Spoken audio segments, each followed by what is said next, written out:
Roger Dodsworth, The Reanimated Englishman, by Mary Shelley. It may be remembered that on the 4th of July last, a paragraph appeared in the papers importing that Dr. Hotham of Northumberland, returning from Italy over Mount St. Gothard a score or two of years ago, had dug out from under an avalanche in the neighborhood of the mountain a human being whose animation had been suspended by the action of the frost. Upon the application of the usual remedies, the patient was resuscitated and discovered himself to be Mr. Dodsworth, the son of the antiquary Dodsworth, who perished in the reign of Charles I. He was 37 years of age at the time of his inhumation, which had taken place as he was returning from Italy in 1654.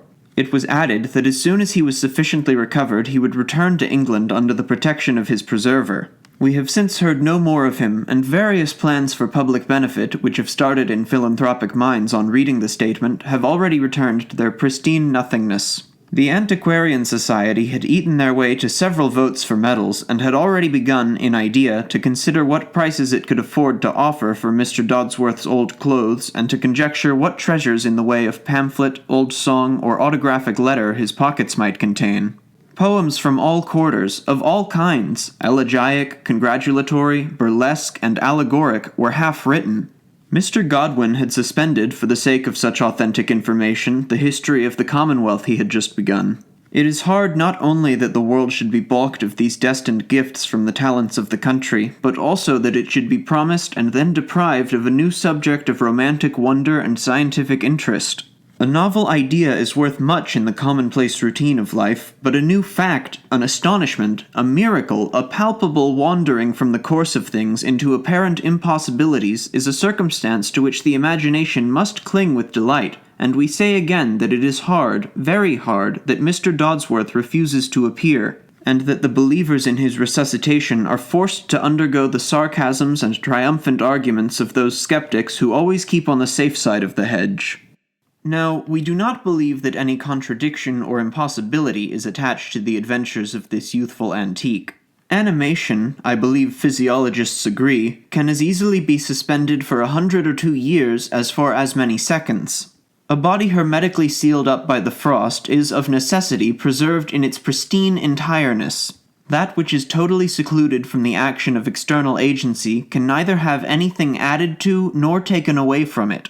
No decay can take place, for something can never become nothing. Under the influence of that state of being which we call death, change, but not annihilation, removes from our sight the corporeal atoma. The earth receives sustenance from them, the air is fed by them. Each element takes its own, thus seizing forcible repayment of what it had lent. But the elements that hovered round Mr. Dodsworth's icy shroud had no power to overcome the obstacle it presented. No zephyr could gather a hair from his head, nor could the influence of dewy night or genial morn penetrate his more than adamantine panoply. The story of the 7 sleepers rests on a miraculous interposition. They slept. Mr. Dodsworth did not sleep. His breast never heaved. His pulses were stopped. Death had his finger pressed on his lips which no breath might pass. He has removed it now. The grim shadow is vanquished and stands wondering. His victim has cast from him the frosty spell, and arises as perfect a man as he had lain down 150 years before. We have eagerly desired to be furnished with some particulars of his first conversations, and the mode in which he has learnt to adapt himself to his new scene of life. But since facts are denied to us, let us be permitted to indulge in conjecture. What his first words were may be guessed from the expressions used by people exposed to shorter accidents of the like nature. But as his powers return, the plot thickens. His dress had already excited Dr. Hotham's astonishment. The peaked beard, the love-locks, the frill, which, until it was thawed, stood stiff under the mingled influence of starch and frost, his dress, fashioned like that of one of Van Dyck's portraits, or, a more familiar similitude, Mr. Sapio's costume in Winter's opera of the Oracle, his pointed shoes, all spoke of other times. The curiosity of his preserver was keenly awake. That of Mr. Dodsworth was about to be roused. But to be enabled to conjecture with any degree of likelihood the tenor of his first inquiries, we must endeavor to make out what part he played in his former life. He lived at the most interesting period of English history. He was lost to the world when Oliver Cromwell had arrived at the summit of his ambition, and in the eyes of all Europe the Commonwealth of England appeared so established as to endure forever. Charles I was dead, Charles II was an outcast, a beggar, bankrupt even in hope. Mr. Dodsworth's father, the antiquary, received a salary from the Republican general, Lord Fairfax, who was himself a great lover of antiquities, and died the very year that his son went to his long, but not unending, sleep. A curious coincidence this, for it would seem that our frost-preserved friend was returning to England on his father's death, to claim, probably, his inheritance. How short-lived are human views! Where now is Mr. Dodsworth's patrimony? Where his co-heirs, executors, and fellow legatees? His protracted absence has, we should suppose, given the present possessors to his estate. The world's chronology is 170 years older since he seceded from the busy scene. Hands after hands have tilled his acres, and then become clods beneath them. We may be permitted to doubt whether one single particle of their surface is individually the same as those which were to have been his. The youthful soil would of itself reject the antique clay of its claimant. Mr. Dodsworth, if we may judge from the circumstance of his being abroad, was no zealous Commonwealth's man, yet his having chosen Italy as the country in which to make his tour and his projected return to England on his father's death, renders it probable that he was no violent loyalist. One of those men he seems to be, or to have been, who did not follow Cato's advice as recorded in the Pharsalia. A party, if to be of no party admits of such a term, which Dante recommends us utterly to despise, and which not unseldom falls between the two stools, a seat on either of which is so carefully avoided. Still, Mr. Dodsworth could hardly fail to feel anxious for the latest news from his native country at so critical a period. His absence might have put his own property in jeopardy. We may imagine, therefore, that after his limbs had felt the cheerful return of circulation, and after he had refreshed himself with such of earth's products as from all analogy he never could have hoped to live to eat, after he had been told from what peril he had been rescued, and said a prayer thereon which even appeared enormously long to Dr. Hotham, we may imagine, we say, that his first question would be, "If any news had arrived lately from England?" "I had letters yesterday," Dr. Hotham may well be supposed to reply. "Indeed," cries Mr. Dodsworth. "And pray, sir, has any change for better or worse occurred in that poor distracted country?" Dr. Hotham suspects a radical, and coldly replies, "Why, sir, it would be difficult to say in what its distraction consists. People talk of starving manufacturers, bankruptcies, and the fall of the joint stock companies. Excrescences these, excrescences which will attach themselves to a state of full health. England, in fact, was never in a more prosperous condition." Mr. Dodsworth now more than suspects the Republican, and, with what we have supposed to be his accustomed caution, sinks for a while his loyalty, and in a moderate tone asks, "Do our governors look with careless eyes upon the symptoms of over-health?"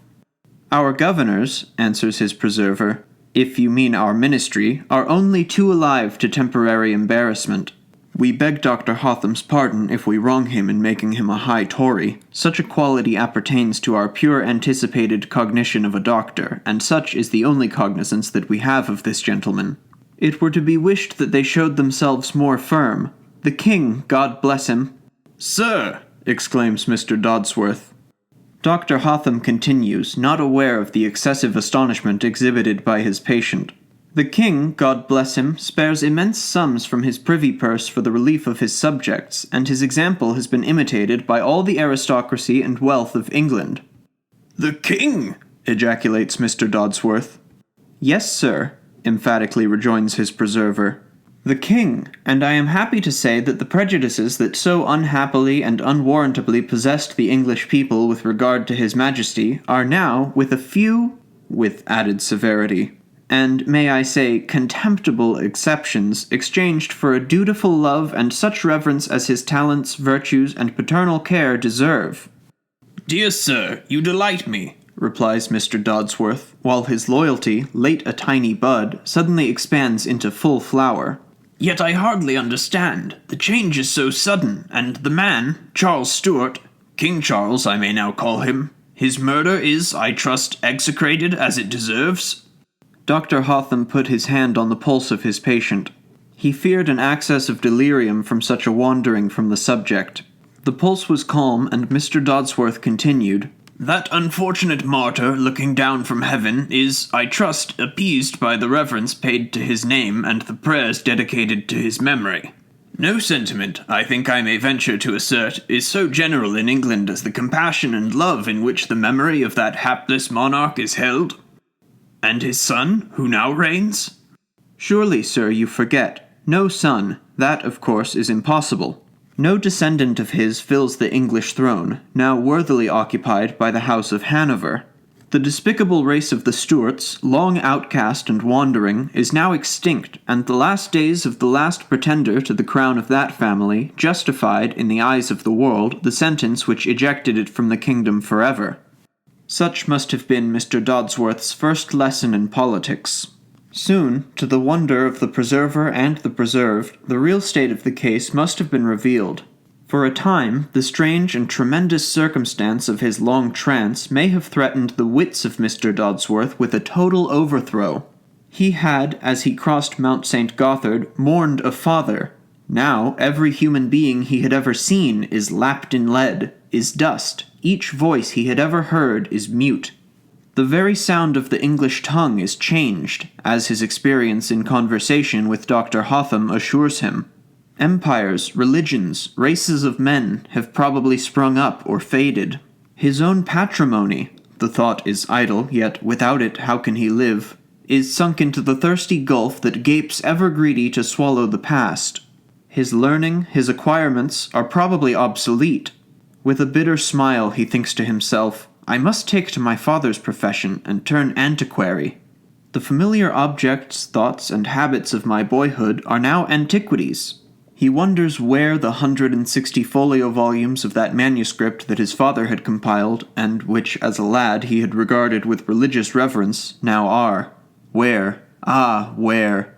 His favorite playmate, the friend of his later years, his destined and lovely bride.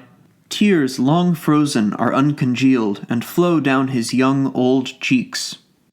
But we do not wish to be pathetic. Surely, since the days of the patriarchs, no fair lady had her death mourned by her lover so many years after it had taken place.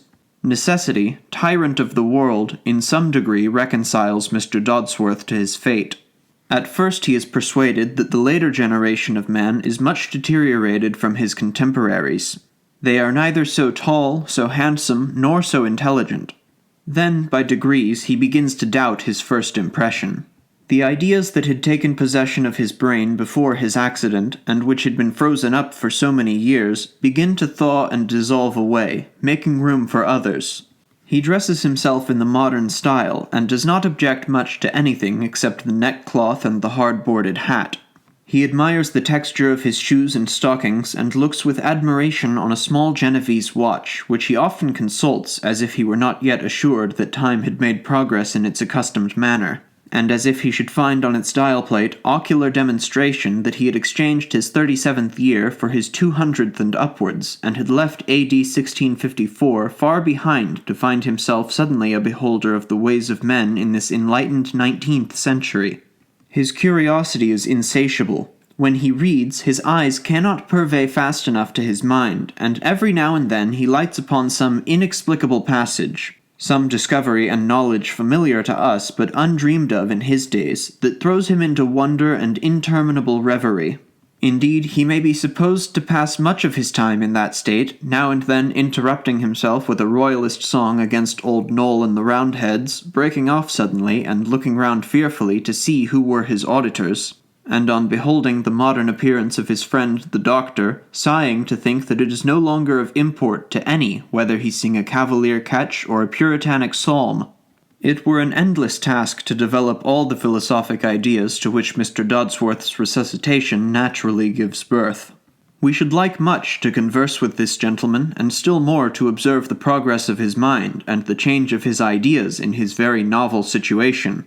If he be a sprightly youth, fond of the shows of the world, careless of the higher human pursuits, he may proceed summarily to cast into the shade all trace of his former life, and endeavor to merge himself at once into the stream of humanity now flowing. It would be curious enough to observe the mistakes he would make, and the medley of manners which would thus be produced. He may think to enter into active life, become Whig or Tory as his inclinations lead, and get a seat in the, even to him, once called Chapel of St. Stephen's. He may content himself with turning contemplative philosopher, and find sufficient food for his mind in tracing the march of the human intellect, the changes which have been wrought in the dispositions, desires, and powers of mankind. Will he be an advocate for perfectibility or deterioration? He must admire our manufactures, the progress of science, the diffusion of knowledge, and the fresh spirit of enterprise characteristic of our countrymen. Will he find any individuals to be compared to the glorious spirits of his day? Moderate in his views as we have supposed him to be, he will probably fall at once into the temporizing tone of mind now so much in vogue. He will be pleased to find a calm in politics. He will greatly admire the ministry who have succeeded in conciliating almost all parties, to find peace where he left feud. The same character which he bore a couple of 100 years ago will influence him now. He will still be the moderate, peaceful, unenthusiastic Mr. Dodsworth that he was in 1647.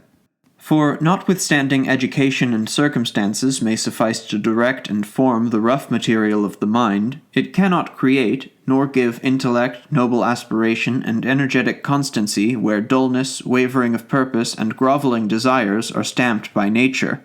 Entertaining this belief, we have, to forget Mr. Dodsworth for a while, often made conjectures how such and such heroes of antiquity would act if they were reborn in these times. And then, awakened fancy has gone on to imagine that some of them are reborn, that, according to the theory explained by Virgil in his 6th Aeneid, every 1,000 years the dead return to life, and their souls, endued with the same sensibilities and capacities as before, are turned naked of knowledge into this world, again to dress their skeleton powers in such habiliments as situation, education, and experience will furnish. Pythagoras, we are told, remembered many transmigrations of this sort as having occurred to himself, though, for a philosopher, he made very little use of his anterior memories. It would prove an instructive school for kings and statesmen, and in fact for all human beings, called on as they are to play their part on the stage of the world, could they remember what they had been. Thus we might obtain a glimpse of heaven and of hell, as, the secret of our former identity confined to our own bosoms, we winced or exulted in the blame or praise bestowed on our former selves. While the love of glory and posthumous reputation is as natural to man as his attachment to life itself, he must be, under such a state of things, tremblingly alive to the historic records of his honor or shame. The mild spirit of Fox would have been soothed by the recollection that he had played a worthy part as Marcus Antoninus. The former experiences of Alcibiades, or even of the emasculated Steenie of James I, might have caused Sheridan to have refused to tread over again the same path of dazzling but fleeting brilliancy. The soul of our modern Corinna would have been purified and exalted by a consciousness that once it had given life to the form of Sappho. If, at the present moment, the witch, memory, were in a freak to cause all the present generation to recollect that some 10 centuries back they had been somebody else, would not several of our free-thinking martyrs wonder to find that they had suffered as Christians under Domitian, while the judge, as he passed sentence, would suddenly become aware that formerly he had condemned the saints of the early church to the torture for not renouncing the religion he now upheld? Nothing but benevolent actions and real goodness would come pure out of the ordeal. While it would be whimsical to perceive how some great men in parish affairs would strut under the consciousness that their hands had once held a scepter, an honest artisan or pilfering domestic would find that he was little altered by being transformed into an idle noble or director of a joint stock company. In every way we may suppose that the humble would be exalted, and the noble and the proud would feel their stars and honors dwindle into baubles and child's play when they called to mind the lowly stations they had once occupied. If philosophical novels were in fashion, we conceive an excellent one might be written on the development of the same mind in various situations in different periods of the world's history. But to return to Mr. Dodsworth, and, indeed, with a few more words to bid him farewell. We entreat him no longer to bury himself in obscurity, or, if he modestly decline publicity, we beg him to make himself known personally to us. We have 1,000 inquiries to make, doubts to clear up, facts to ascertain. If any fear that old habits and strangeness of appearance will make him ridiculous to those accustomed to associate with modern exquisites, we beg to assure him that we are not given to ridicule mere outward shows, and that worth and intrinsic excellence will always claim our respect. This, we say, if Mr. Dodsworth is alive. Perhaps he is again no more. Perhaps he opened his eyes only to shut them again more obstinately. Perhaps his ancient clay could not thrive on the harvests of these latter days. After a little wonder, a little shuddering to find himself, the dead, alive, finding no affinity between himself and the present state of things, he has bidden once more an eternal farewell to the sun. Followed to his grave by his preserver and the wondering villagers, he may sleep the true death, sleep in the same valley where he so long reposed. Dr. Hotham may have erected a simple tablet over his twice-buried remains, inscribed, "To the memory of R. Dodsworth, an Englishman, born April 1st, 1617, died July 16th, 1826, aged 209. An inscription which, if it were preserved during any terrible convulsion that caused the world to begin its life again, would occasion many learned disquisitions and ingenious theories concerning a race which authentic records showed to have secured the privilege of attaining so vast an age."